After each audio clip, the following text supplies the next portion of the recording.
মই এটা বিশেষ আঁচনিৰে সামৰণি মাৰিছোঁ। এইবাৰ মেট্ৰিক পৰীক্ষাৰ ফৰ্ম ফিল আপ হ'ব অক্টোবৰ মাহত। অক্টোবৰ মাহত ফৰ্ম ফিল আপ হৈ যোৱাৰ পিছত ফেব্ৰুৱাৰী মাৰ্চলৈকে অসমৰ গাঁওসমূহত আমি নিশাৰ স্কুল, নাইট স্কুল, অৰ্থাৎ সেই গাঁৱৰ যিজন BA BSc পাছ কৰা ল'ৰা ছোৱালী আছে, সেইজনে গাঁৱৰ ল'ৰা ছোৱালীখিনিক বিদ্যালয় পাৰ হৈ যোৱাৰ পিছত একত্ৰিত কৰি তেওঁলোকক স্পেচিয়েল ক্লাছ কৰাৰ ব্যৱস্থা কৰক।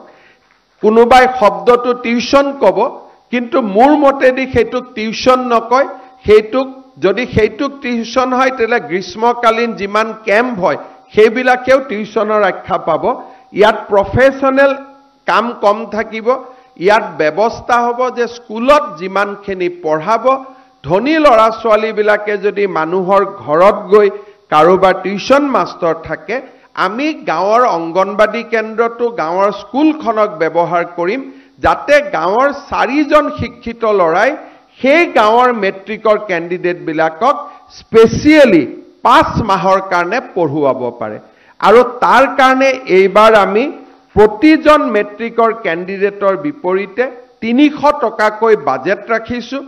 শিক্ষকসকলক আমি প্ৰত্যক্ষভাৱে দিম বা ছাত্ৰসকলৰ জৰিয়তে দিম, তাৰ বিষয়ে আমি পিছত আলোচনা কৰিম। গাঁৱত যদি 50জন ষ্টুডেণ্ট আছে, 2জন গ্ৰেজুৱেট পাছ কৰা ল'ৰা আছে, তাতে এই 4 মাহ তেওঁলোকে মেট্ৰিকৰ ল'ৰাখিনিক ভাল কৰি পঢ়াওক, ভাল কৰি শুনাওক।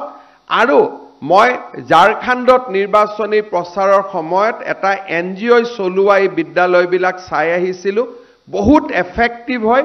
সেই ধৰণৰ এটা প্ৰয়োগ এইবাৰ আমি অসমৰ গোটেই গাঁৱত কৰিব খুজিছোঁ যে চৰকাৰে মাননি দিব, গাঁৱৰ শিক্ষিত ল'ৰাজনে 6টাৰ পৰা ৰাতি 9টালৈকে মেট্ৰিকৰ কেণ্ডিডেটখিনিক পঢ়ুৱাব।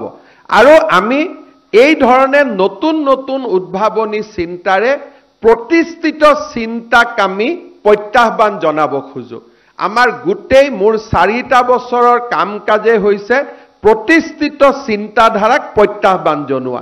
যিটো চিন্তাধাৰাই অসমক 75 বছৰ পিছুৱাই ৰাখিলে, যিটো চিন্তাধাৰাই অসমক ডিপেণ্ডেণ্ট ষ্টেট কৰি তুলিলে, যিটো চিন্তাধাৰাই অসমৰ প্ৰতিজন মুখ্যমন্ত্ৰীক দিল্লীত ভিক্ষা মাগিবলৈ বাধ্য কৰিলে, আমি সেই চিন্তাধাৰাক প্ৰত্যাহ্বান জনাই এখন নতুন সমাজ নিৰ্মাণ কৰিব খোজো, যিখন সমাজত অসমে নতুন ভূমিকা গ্ৰহণ কৰিব। ভাৰতৰ বিকাশত অসম কণ্ট্ৰিবিউটৰী ষ্টেট হ'ব, অসম ভিক্ষা আগবঢ়োৱা প্ৰদেশ নহ'ব,